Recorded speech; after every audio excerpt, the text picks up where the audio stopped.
우리는 매일 수많은 공간 속을 살아갑니다. 누군가는 카페 한 구석을 찾아 고요함을 마주하고, 누군가는 수많은 사람들과 엘리베이터에 함께 오르죠. 그런데 이런 질문 해보신 적 있으신가요? 이 거리의 간격은 왜 이렇게 생겼을까? 사람들이 이렇게 멀찍이 떨어져 있는 이유는 뭘까? 오늘 우리는 이 질문에서 시작해 보려 합니다. 바로 문화와 공간 디자인의 상호작용. 우리가 무심코 지나쳐온 공간에 사실은 아주 섬세한 문화적 코드들이 숨어 있다는 사실. 지금부터 그 비밀을 함께 파헤쳐 보시죠. 이 탐험의 첫걸음은 에드워드 홀이라는 인류학자입니다. 그는 한 가지 질문을 던졌어요. 사람들은 왜 서로 간의 거리를 다르게 느낄까? 그가 제시한 개념이 바로 프록세믹스입니다. 사람과 사람 사이의 거리, 그것이 단순한 물리적 간격이 아니라 문화마다 다른 거리의 언어라는 것이죠. 미국인은 1m 이상 떨어져 대화하길 원하고, 라틴 아메리카나 아랍권에서는 훨씬 가까운 거리에서도 불편해하지 않죠. 홀은 이렇게 거리를 친밀거리, 개인거리, 사회적 거리, 공적 거리로 나눴습니다. 이것은 인간이 안심할 수 있는 거리를 문화적으로 학습한 결과입니다. 그리고 놀랍게도 이 거리감은 공간 디자인에도 그대로 반영되죠. 카페 테이블 간격, 회의실 배치, 지하철 좌석 구조, 모두 이 문화적 거리감을 반영한 결과물입니다. 즉, 문화는 공간을 만들고 공간은 다시 문화를 가르칩니다. 그렇다면 이런 공간은 누가 만들었을까요? 그리고 왜 그렇게 만들었을까요? 이 지점에서 우리는 미셸 푸코를 만납니다. 그는 말했죠. 공간은 권력의 기술이다. 학교의 복도, 병원의 병실 배치, 감옥의 원형 감시탑. 이건 단지 기능을 위한 구조가 아니라 감시와 통제를 위한 구조라는 거예요.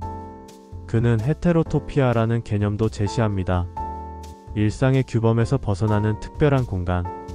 예를 들어 놀이공원, 미술관, 도서관 같은 곳이죠. 이런 공간에는 일시적인 해방과 억압의 이중성이 공존합니다. 푸코는 질문합니다. 이 공간은 어떤 지식을 전제로 구성되었는가? 이 건축은 어떤 욕망을 말없이 드러내는가? 눈에 보이지 않는 문화적 권력이 공간의 레이아웃과 구조 속에 감춰져 있다는 거죠. 그렇다면 공간은 항상 주어진 것일까요? 앙리 르페브르는 말합니다.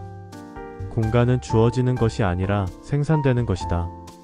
이 말은 곧 우리가 살아가는 공간이 정치, 경제, 이념, 문화가 뒤엉켜 만들어낸 산물이라는 뜻입니다.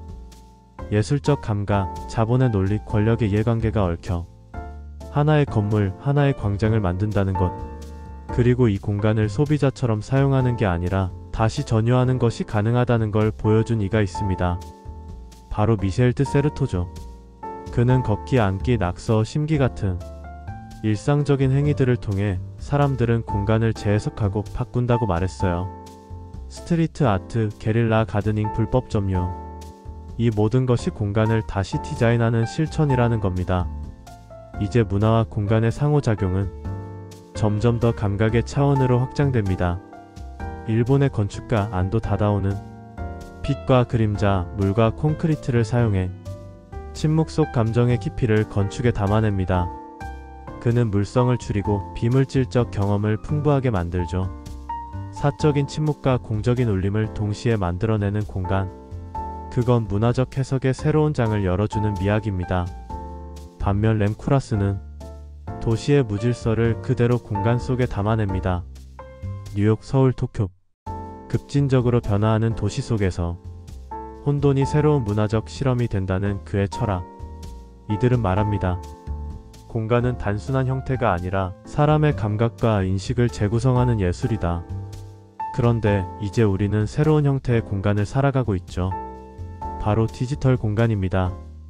팬데믹을 겪으면서 우리는 온라인 수업, 줌 회의, 메타버스 전시회, 이 모든 것이 우리의 일상이 되었습니다. 홀의 개인 공간 개념은 더 이상 물리적 공간에 머무르지 않아요. 디지털 안에서도 우리는 거리를 느끼고 그 거리를 문화적으로 구성합니다. 하이 컨텍스트 대 로우 컨텍스트.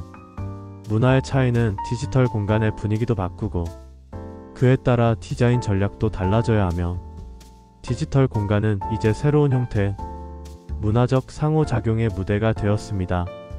자, 여기까지 함께 오신 여러분, 이제 우리는 이런 질문을 해볼 수 있지 않을까요?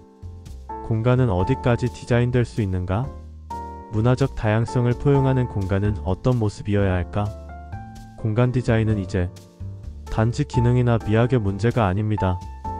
권력, 정체성, 감정, 실천, 수많은 요소들이 얽혀있는 복합적인 문화장의 설계이죠. 이제 우리는 공간을 새롭게 읽고 새롭게 만들어야 할 시점에 와 있는 것입니다. 오늘 여러분은 어떤 공간에서 이 영상을 보고 계신가요? 그 공간은 단지 당신을 둘러싼 벽과 천장만이 아닙니다. 그곳에는 문화적 거리, 감정의 여백, 권력의 기호가 함께 흐르고 있습니다. 공간은 사유의 무대이고 문화는 그 무대 위에서 펼쳐지는 이야기입니다. 우리의 공간은 어떻게 만들어졌고 앞으로 어떻게 달라질까요? 지금 당신은 어떤 공간을 만들고 계신가요?